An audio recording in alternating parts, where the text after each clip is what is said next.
All right, so our most basic one is x squared. We are going to graph the points for x squared. So we're going to plug numbers in. Let's make just a little table so you can see it. I always like to pick -2, -1, 0, 1, and 2 for my x values. I'm going to plug those in for x and then get my y values. If you want to use graph paper for this, that's fine. You don't have to. You don't have to use graph paper on your homework assignment, though.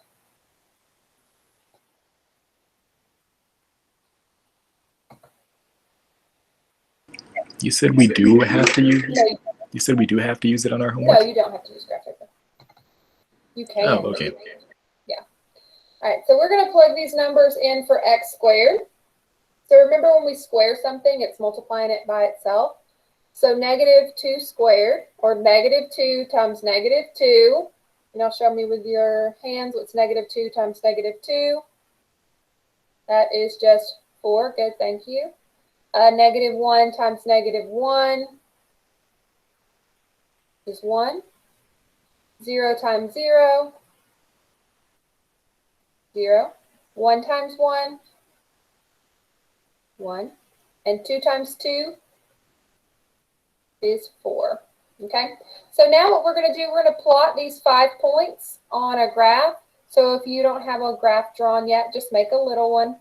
It doesn't have to be any more than 4 in either direction because that's the biggest number that we see. So just plot your points. -2, 4, -1, 1, 0, 0, 1, 1, and 2, 4.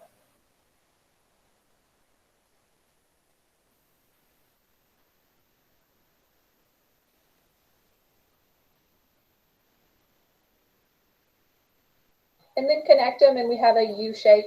The parabola is the name of this shape.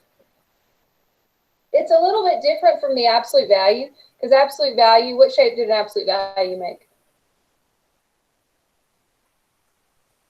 You remember? Yeah, it was a V shape, and those were straight lines. With a quadratic, our lines are curved. Okay, so we need more than just the first set of points for the quadratic. We need 1, 2 sets of points after our vertex. All right. So we're going to label a bunch of things with this graph, and we'll also talk about how we can figure out where our points go if we're shifting our graph around the page. Let's do that first, okay? When we're moving these around, we're not changing the size of it. We're not changing the shape of it. We're just changing the location of this exact same picture, okay? So if you're just changing where it is, but not the size of it, as long as we know where our vertex is, we can use the relationship between our vertex and these points and use that same relationship every time. Okay, like how close they are together and where they are in relation with each other. Okay, so how would you describe this first set of points in relationship to the vertex?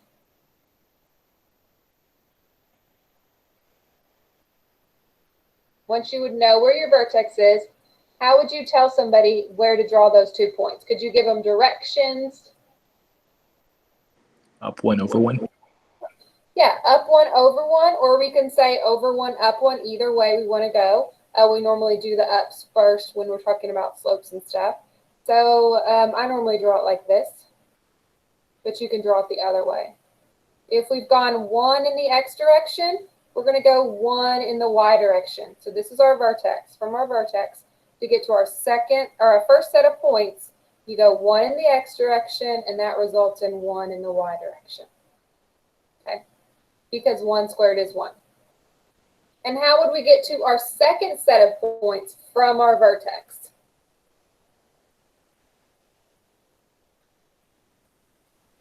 Up 3 over 1. From the vertex, not from the second point. Oh.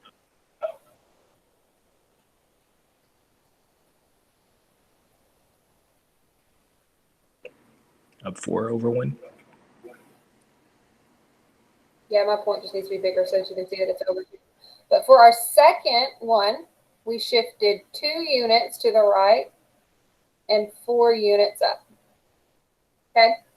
So once we know where our vertex is, to get our first set of points, we go over 1, up 1, go back to your vertex, and go over 2, up 4 to get your second set.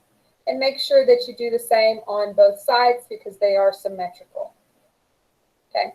Once we got this one, this is how we can draw our first and second set of points. Let's write down some of important things from this graph.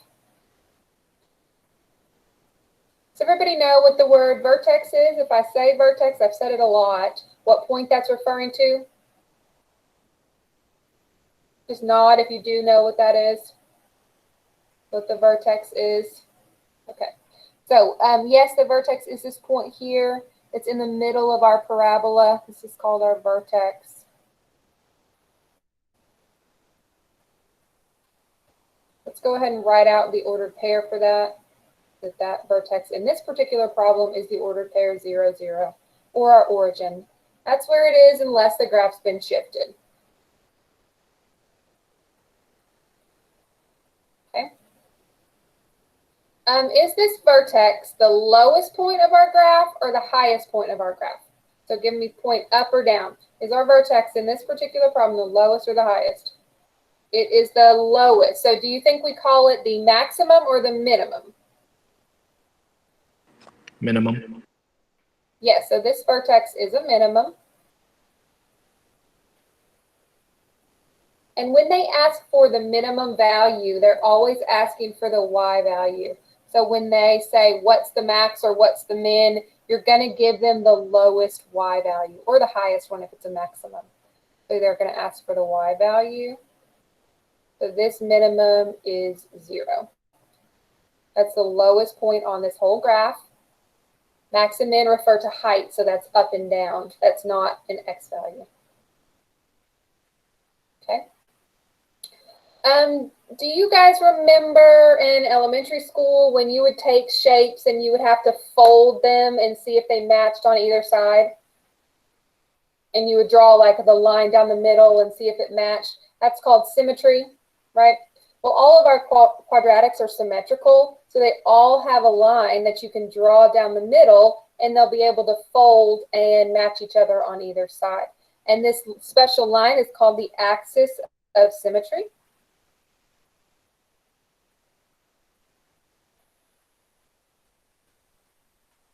So we can draw it down the center of our parabola. So in this case, this purple dotted line. Do you agree that that is the axis of symmetry, that that's the line that our parabola would fold on to match on either side? Okay. Sometimes I abbreviate it, axis of symmetry. Okay. So when we write this out, we talk about the x value that our axis of symmetry goes through. What is the x value that we are going through in this particular point? 0. 0, right. So our axis of symmetry has to do with an x value. So we're going to say x equals 0. That is the straight up and down line that splits our graph in half. Okay. And then the last things that we're going to look for on these specific graphs is we're going to write down the domain and the range.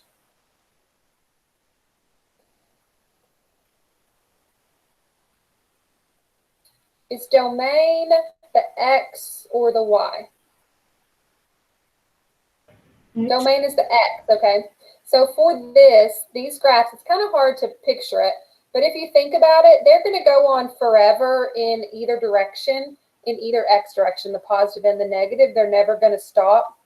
So if it goes on forever on both sides and we don't have any holes in the graph or anything funky going on, we say that our domain is all real numbers. So it's going to go forever either way. So the domain for every single quadratic that you'll ever see is going to be all real numbers. That just means the possible x values or the x values that the graph covers.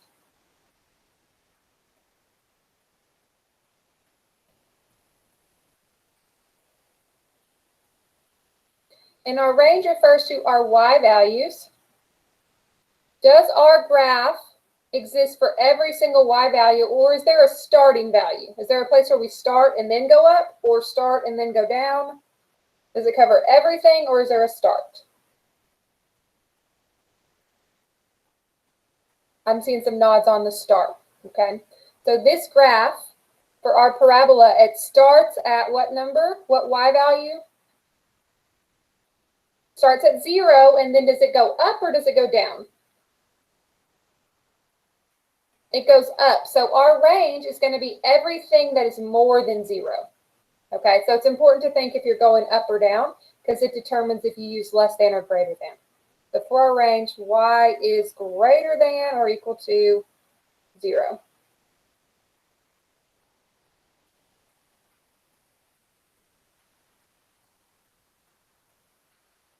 Okay. Now we're going to do one of these where we have shifted the graph around a bit. Actually, we'll do 2 of those, and then we'll do one where we have a vertical stretch, and we see how that changes the y values when we're talking about going up like that. The next one that we're doing, we'll have to remember how we transform our graph. So maybe let's write that down just for us to recall how that happens. So let's remember this.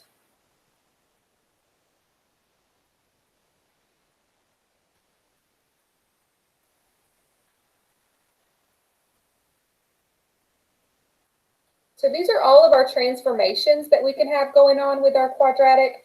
And this can just be kind of, you might want to put a box around it after we label what all these different things do, just as a reminder. But I bet you guys can tell me most of it.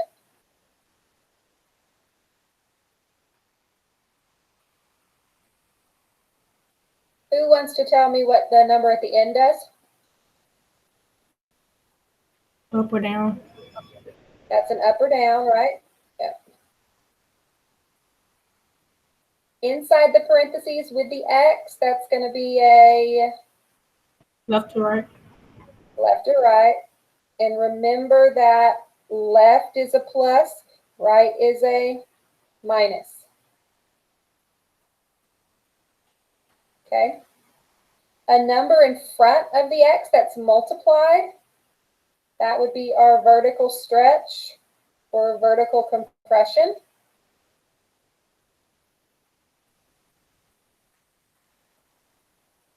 Remember, vertical stretch is when the number is more than 1. I'm just going to write, that's when it's greater than 1. And vertical compression is between 0 and 1. If you have a 2 or a 3 or a 4, that's going to stretch it vertically. If your number's like a half, it's going to squunch it, squish it, squash it, smush it. All those good smushy words. Okay? And then the fact that the quadratic is either positive or negative tells whether it's right side up or upside down. Okay? So if we have a positive in the front here, our parabola is going to be drawn right side up.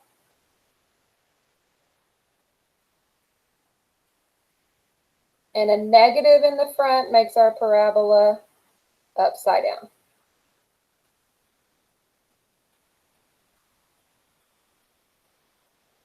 Okay. So you might just want to put a box.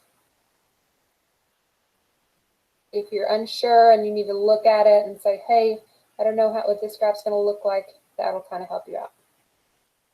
All right, so we're going to do one that has a transformation, and we'll identify all those things on the side as well.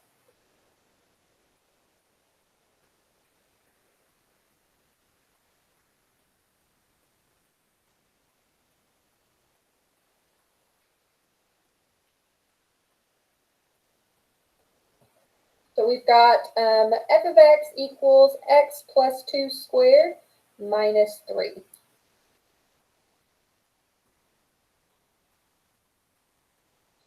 So what I want you guys to do on these problems is just to do, you can use a little shorthand and just kind of let yourself know what's going on before you put it on the graph. That always helps me when I'm drawing them. I always look at the beginning and I say, is this going to be right side up or upside down? Y'all can show me with your arms. Is this right side up or upside down? This is going to be up, right? So I always sketch. My parabola needs to look like this. Okay? And this x plus 2 on the inside means we are moving which way? Left. We're going to the left 2. Okay? And the minus 3, that's our up or down, and that is down 3. We didn't have any vertical stretch or vertical compression, so when we do our second and third and fourth and fifth points, we just use our normal pattern that we talked about earlier. All right, so let's go ahead and put our vertex where it needs to go. We went right 2 and down 3. Everybody agree that's in the right spot? Right 2 and down 3? Okay. And then from here, we need to get our second set of points, our first set of points, and then our second set of points. So let's go ahead and do our over 1, up 1 on both sides. And go back to your vertex. And how are we going to get the next points? What's our movement?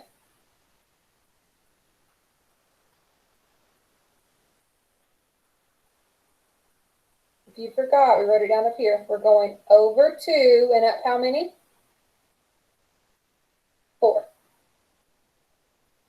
So back to your vertex.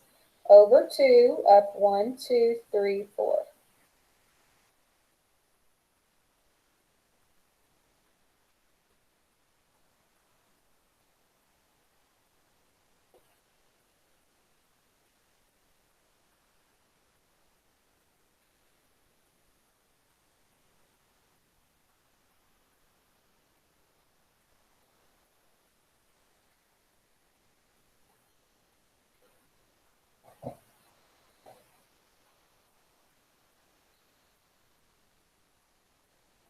Okay, go ahead and write down the ordered pair for your vertex. What is the ordered pair for this vertex?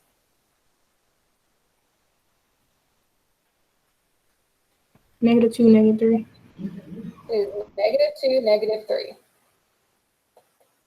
Because we went 2 to the left and down 3. Okay. Is our vertex a maximum value or a minimum value? Max is the highest, min is the lowest. Is it highest or lowest? It's our lowest, so it's our minimum. And remember the minimum, that's your y value. So which number is the minimum? What's the lowest value on this entire graph?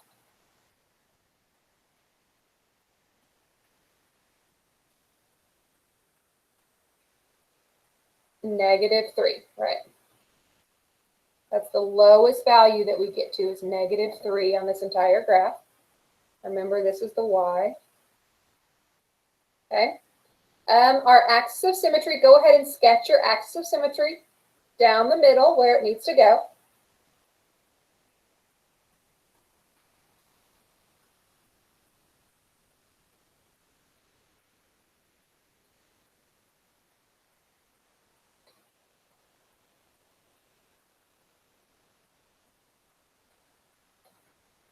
And which x value did that go through?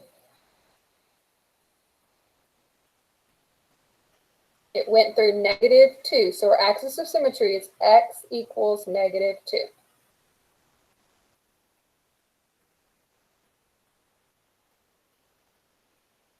And our domain is going to be what?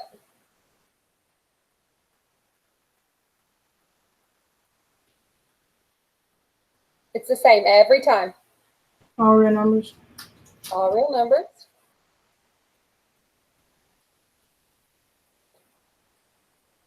And our range, what is our starting value for our y's?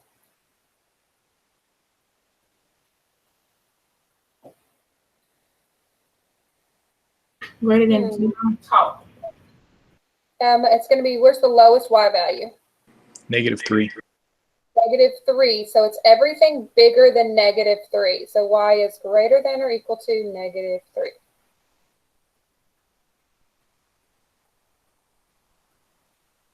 Okay.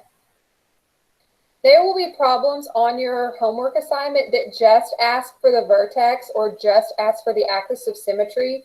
You'll want to write down like a little bit about the transformation and maybe even do a rough sketch so you can think about what it is based on how your graph moved around from the origin.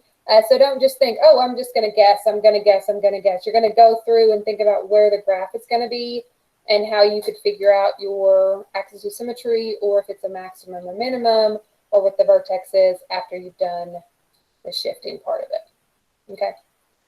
All right. I'm not having you turn in your written work unless you don't score an 80%. If you have to redo it because you don't get an 80%, I'm going to have you write down the transformation of each of the graphs and turn that in when you complete it a second time.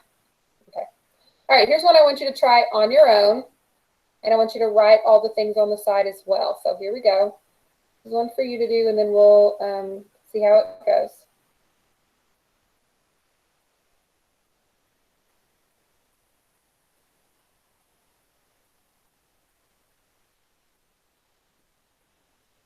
Okay, so we've got negative x minus 4 squared plus 3. So go ahead and say what the transformation is, if it's right side up, upside down, how it shifts, graph it, and then vertex,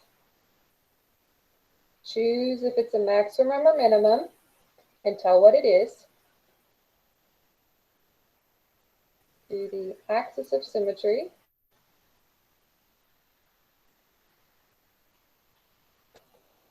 The domain and the range. So give that a shot.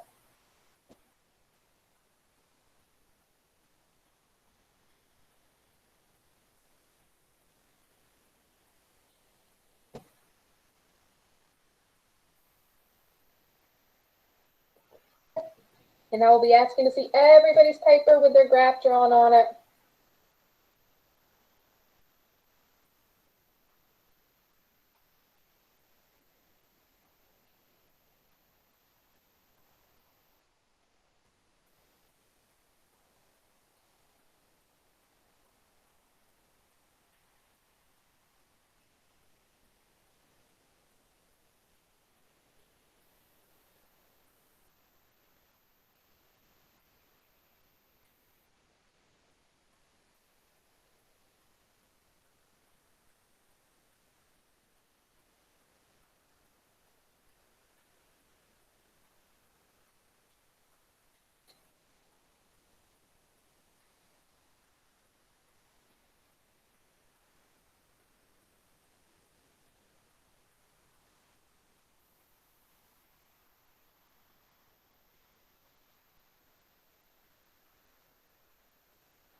Oh, and in case y'all haven't heard, all the students that are face-to-face in the school are having to switch to virtual for tomorrow, Friday, and then the Monday and Tuesday after Thanksgiving break because there's too many people in quarantine and stuff. But that's not going to affect y'all at all. So you just keep doing exactly what you're used to doing, just in case you just hear something that doesn't change what you're doing. You still do your Google Meets and your lessons just like normal.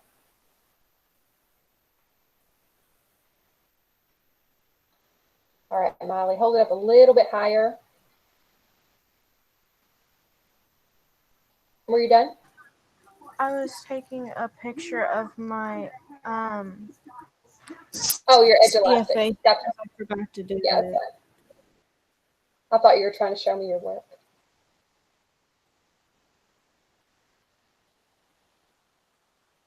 Are we doing okay with the graphing? Do we need a little help with what the graph looks like?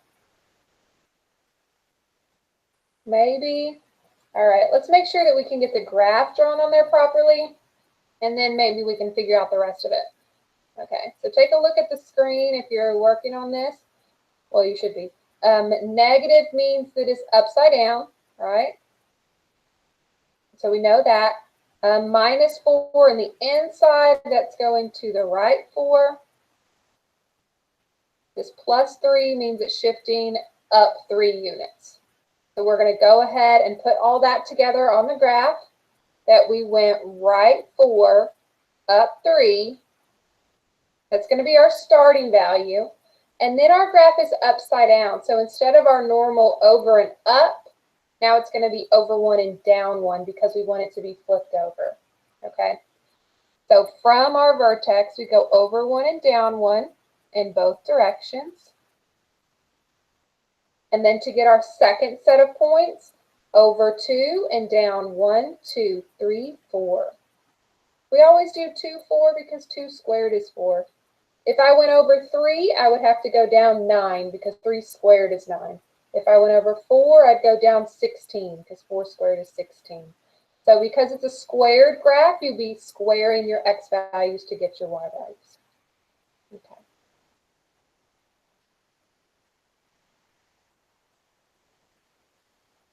All right, thumbs up if your picture looks like that. Good, thank you. All right, Alexis. Good, good.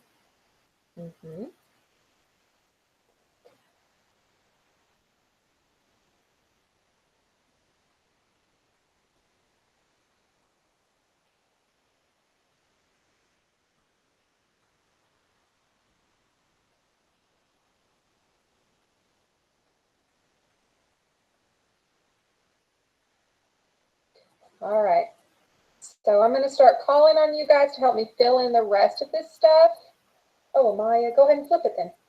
All right, so for our vertex, Alexis already showed me hers, and it's 4, 4, 3.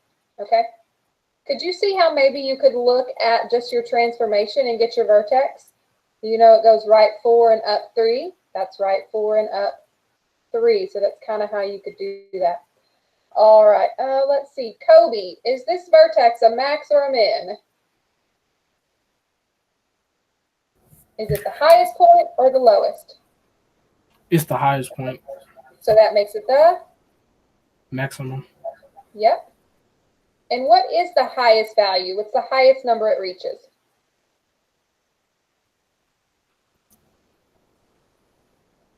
Three. It reaches 3. That's the highest point it goes. So our maximum is 3. Okay.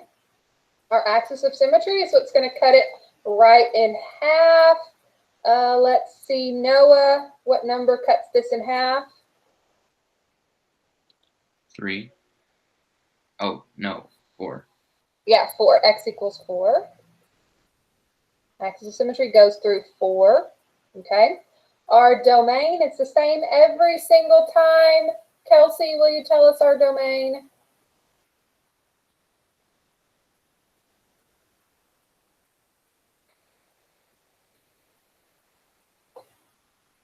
Is it 4?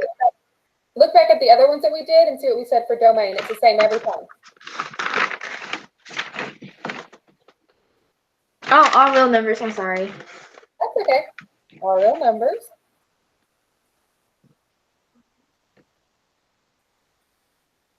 And then our range, let's go with,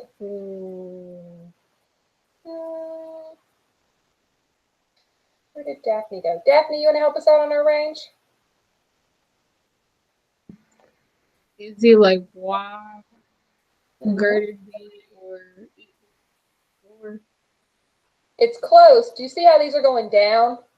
So all of our y values are going to be underneath this number. So instead of greater than, in this case, it's going to be Less than. less than or equal to our highest number. And what was our highest number? 3. 3, yeah. So y is less than or equal to 3. Our highest number was 3, so every y value has to be under that. Okay? All right. So did you notice that all of the numbers in our answers, the 3, the 4, the other 3, they all come from the vertex? So once you know what the vertex is, you could figure out all of the other ones pretty quickly. The domain comes from the y from the vertex. The max or min is the y on the vertex. The axis of symmetry is the x on the vertex. So if you know how it shifts, you can figure the rest out. Okay. And the last thing that we're going to do is I'm going to show you how to graph a function that has a vertical stretch. Like, what do you do with your y values to make it taller or to make it shorter than what it was before? Okay, so if you have a number in front of your x squared or in front of your parentheses, an a value, a vertical stretch or vertical compression, I call those y multipliers or up multipliers. It's going to multiply whatever you normally go up by whatever number is there, okay? So if you've got a vertical stretch or a vertical compression, I'm going to call that a y multiplier or an up multiplier.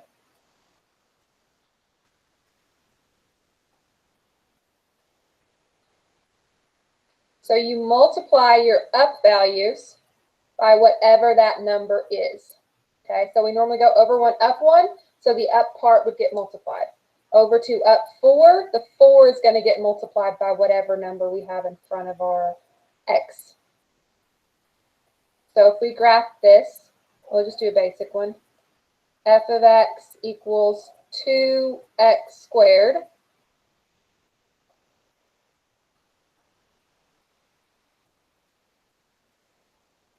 Is this a vertical stretch or compression?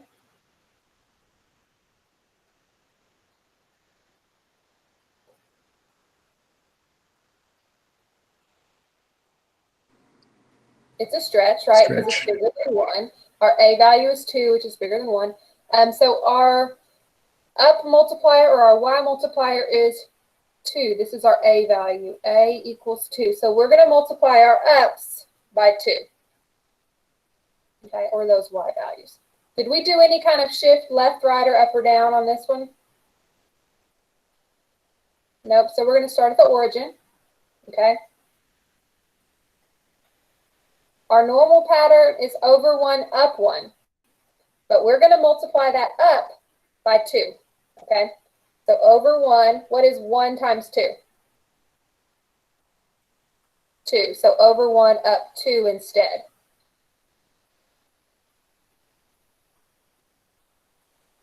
Okay. So instead we went over 1, up 2. This is going to be 1, 2. And this one is going to be 2. It's normally 2, 4, but we've got to multiply the 4 times 2. What's 4 times 2? 8. 8. So we'll go over 2, up 1, 2, 3, 4, 5, 6, 7, 8.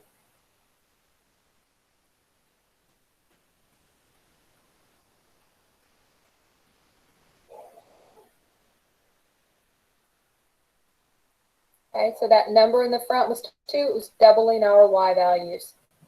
Okay. If it's something like a half, you would multiply the ups by a half, and that's going to shrink them.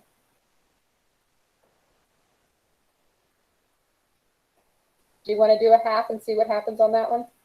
Just so you can kind of, have it when it's smaller than 1. I can just put it over here. Now I'll do a new graph. That's fine. We'll do that one, and that's the end.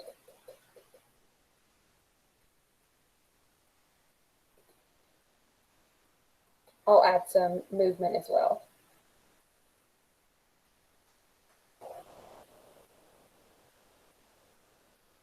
Okay. So if we're going to graph this, does it start at the origin, or do we have a shift? We have a shift. We have a shift of 3 to the right, so we're going right 3. We're not going up or down at all, so we'll go right 3. Okay. And if you want to write down your thing so you know, normally it's over 1, up 1, but we're going to multiply that 1 times a half.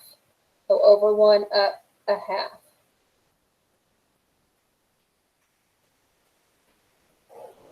If you want to put like on the inside of here what the normal one is, so you're knowing what you're multiplying by, that also works too. Okay, normally it's over 2 up 4. What is 4 times a half? That's 2, good. So we'll do our points. Over 1 up a half, that's just halfway between 0 and 1. And then over 2 up 2.